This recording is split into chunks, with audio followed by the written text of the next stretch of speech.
İmom Buxoriy bobomiz sharaflariga barpo etilgan majmu. Majmudagi o'tirgan barcha binoshotlar hammasi 2020-yildan boshlab 26-yilgacha qurilayotgan binoshotlar. Hammasi milliy va qadimiy uslubda. Qadimda ota-bobolarimiz binoshotlarni qanday qurishgan bo'lsa, ana shu uslubda barpo qilingan binoshotlar. Qadimdan qolgan o'rtada 16-asrda Buxoroning Abdullaxon bobomiz sharaflariga jome masjid quradi. Masjid yonidan hovuz qazdirib, hovuz yonidan chinorlarni ekizgan. Hozir 570 yoshga to'lgan chinorlar. Masjidimiz orqasidagi binoga e'tibor beringlar. Gumbazlari bilan 41 metr balandlikka ega. Mana shu bizning jome masjidimiz. Samarqand viloyatidagi eng katta masjid, qo'ying O'zbekistondagi eng katta masjidlardan biri hisoblanadi. Mana shu masjidimiz 1000 kishiga mo'ljallangan masjid.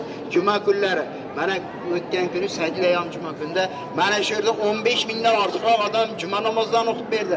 Hayit namoziga ochib berib ketdi prezidentimiz do'stlari. Hayit namozida 65 ming odam mana shu yerda hayit namozidan o'qib berdilar. Mana endi e'tibor beringlar, asosiy binomiz mana shu maqbara. Ichki tomonlari Ikkala xumlari suvlar bilan ishlanib bezatilgan. Mana bu Gretsiya davlatidan olib kelingan marmar tosh. O'rtada qabr tosh. Bu ramziy haqiqiy qabrlar esa pastda. Mana narigi chekka tomonda eshiklar. Endi ilgari kelganlar bormi albatta? Kelganlaringda maqbara bo'lardi, maqbarada deydi haqiqiy qabrlarga kiradigan eshiklar bo'ladi. Mana endi hozirgi paytda esa mana shu Imom Buxoriy bobomizning qabrlari atrofida juda katta zal bor. O'zimiz tushunadigan tilda o'sha yerga kirib bemalol ana shu Imom Buxoriy bobomizning qabrlarini ziyorat qilsa bo'ladi. Mana endi ozgina quloq solinglar. Mana aziz mehmonlar, kechirasizlar, hozir tushuntirib o'ting deganni birdan aytib o'tay. Opalar, qizlar, yoshlar qabr o'pilmaydi, tavof qilmaydi, yuzga surtilmaydi, niyat qilib aylanilmaydi. Nasibsi Allohning Ka'bada. Bu yerda faqat Qur'on tilovati, duo, yaxshi niyat, orzu tilab. Bu yerda o'pmanglar, yuzlaringga surtmanglar. Yana bir marta ogohlantirib qo'yamiz. Mana endi ozgina quloq solinglar. Biz uchun, barcha mo'min musulmonlar uchun eng muqaddas tushuncha bu Allohning kalomi Qur'on. Qur'onda nima yozilgan bo'lsa o'shanga amal qilamiz, itoat qilamiz, ibodat qilamiz. Qur'on Allohning so'zlari. Hadis payg'ambarimiz Muhammad Mustafa sallallohu alayhi vasallamning aytgan so'zi, qilgan ishi, amali, fe'li hadis deyiladi. Hadisdan to'plab kitob qilib bergan zot Imom Buxoriy bobomiz mana shu yerda dafn etilgan. To'liq ismlari Abu Abdulloh Muhammad ibn Ismoil, Imom al-Buxoriy o'shining taxalluslari. Bobomiz 810-yilda Buxoroda tug'ilgan. Musibatni qarang, 2 yoshga yetganlarda ko'zlariga shikast yetib qoladi. Ko'r bo'lib qoladi, yorug' dunyoni ko'rmay qoladi.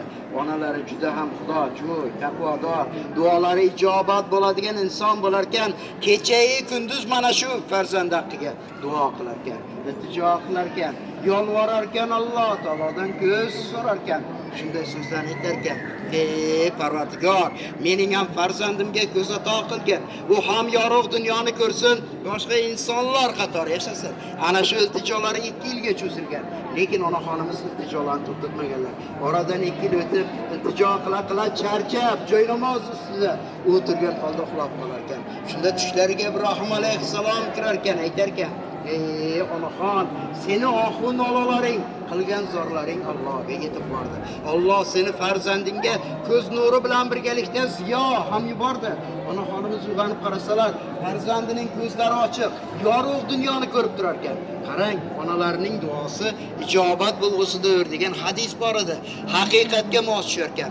Onalarining iltijolari tufayli Alloh o'sha ko'z nurini qaytarib bergan. 4 yoshda ko'zlari ochilgan, 8 yoshda Qur'oni Karimni yod bilgan. Bu ana shu 2 yillik ko'rlik evaziga Allohning bergan inoyati.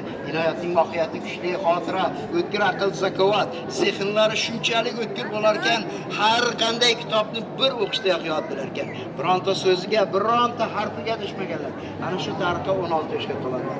Qarang, 16 yoshga to'lganlarda ilm borasidan barcha ustozlardan o'sib ketar ekan. Shunda ustozlar chaqirishar ekan, aytishar ekan: "Senga beradigan ilmimiz qolmadi.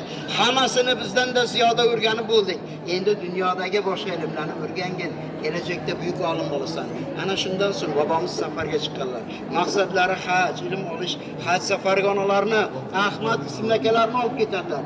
Safar tugagandan so'ng o'z yaqinlari vatani Buxoroga kuzatib, o'zlari esa 40 yil arab va islom diyorida yurib hadis to'playdilar. Endi diqqat qilinglar. Nima uchun to'playdilar? 7-asrda Qur'on nozil bo'ladi. Ya'ni payg'ambarimiz Muhammad Mustafa sallallohu alayhi vasallamga vahiy kelar ekan. Shunda u kishi sahobalarga yetkazar ekan, aytar ekan, Qur'onni yozinglar, hadisni yozmanglar.